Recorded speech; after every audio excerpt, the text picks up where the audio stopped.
Great. Won't be long until we're into the holiday season, and unfortunately, along with the tidings of comfort and joy, come the Christmas time tragedies in terms of fires. In the first installment of a three-part series, Andrea Puno with why carelessness is often the #1 cause of preventable tragedies. It's a slow start for the cigarette burn simulation. Once the fire gets going, it rapidly spreads within seconds. The average citizen just doesn't understand how quickly this happened. And our time is? We're now at 2:41. 2 minutes and 41 seconds. This is what your bedroom could look like. Careless smoking remains one of the leading causes of house fire deaths in Canada. You can see the devastation left behind by that cigarette fire. It's really no surprise sometimes the results are fatal. Although fire officials wouldn't say if careless smoking caused this deadly fire in Toronto, the 85-year-old victim was a heavy smoker. In Newmarket, careless smoking caused a fire so severe, police had to rely on dental records to confirm the identity of the victim. Between 2004 and 2009, 71 people have died in Ontario fires where careless smoking was the culprit. They are preventable. It really just, it's care and caution.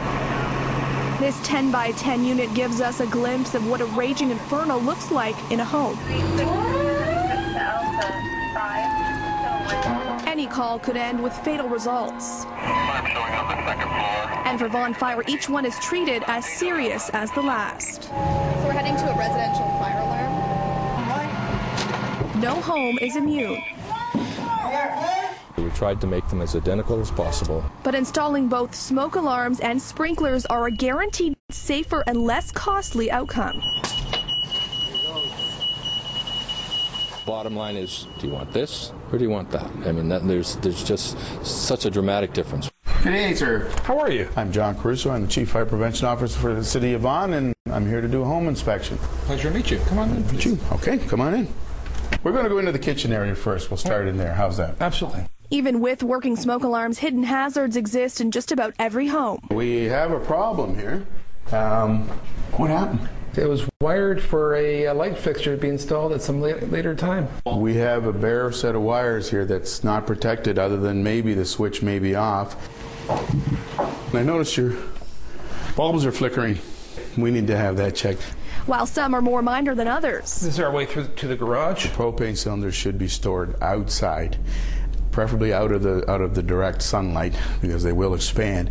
Each one has the same deadly potential. You could really see how small things could be overlooked. I think that we're going to sit back and look at all the recommendations and attack them all at the same time. Having older smoke alarms that are hardwired is another hidden hazard. Vaughan Fire recommends changing them every 10 years. Andrea Puno, City News. Michael, thanks. We'll catch up with you later. Sounds good. Most of us do it every day, and it's one of the leading causes of fatal house fires: cooking. In part 2 of a three-part series, Andrea Puno with how quickly a grease fire can start and leave a trail of tragedy. Killian, they said? Killian, 162 Killian. No matter how big a call, there's always a sense of urgency, whether it's a false alarm or a minor crash. What appears to be a two-vehicle accident. Vaughan fire crews don't take any chances when answering a call for help. There's no question some 911 calls turn out to be minor, but they can also become life-threatening within seconds.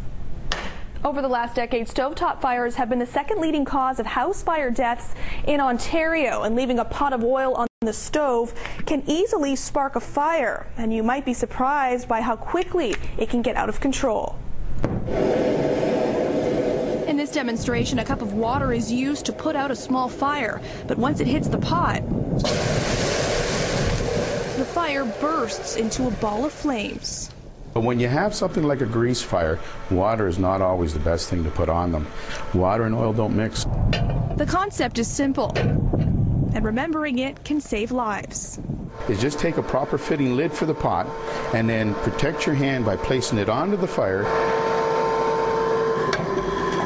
And if you remove the lid, if you can show us, we'll demonstrate what may happen if you don't remove the heat from it, is it actually can ignite again.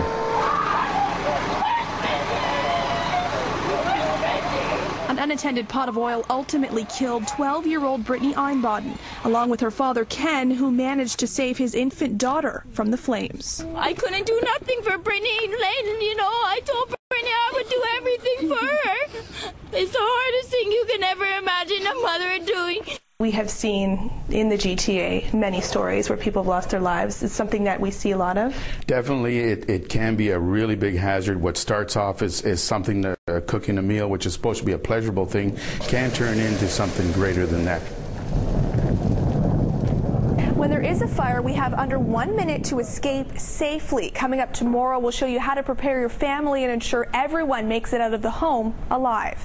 Andrea Puno, City News. Do you know what to do if there's a fire in your home, and does your family? Many people don't.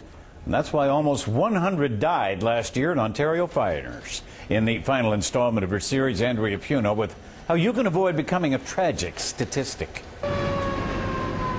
You assume that, well, yeah, everybody knows what to do if there's a fire. The ideas are sometimes creative.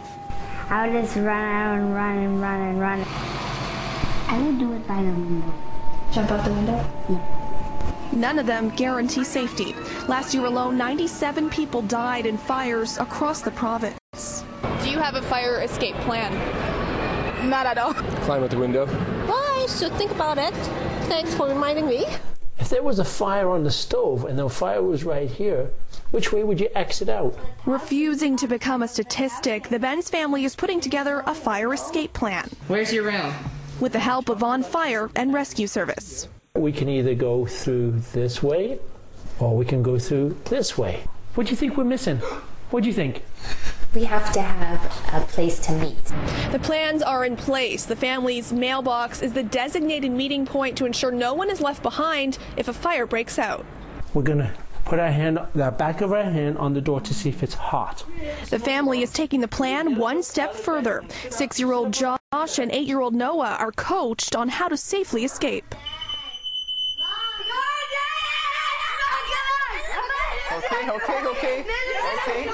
Okay. At the least, I think they'll remember the meeting place. They'll remember the meeting place, yes. Yeah.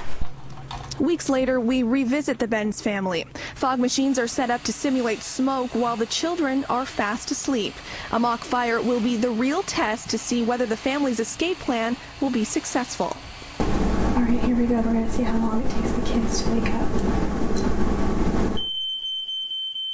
Despite the piercing sound, after more than a minute, the boys are still fast asleep.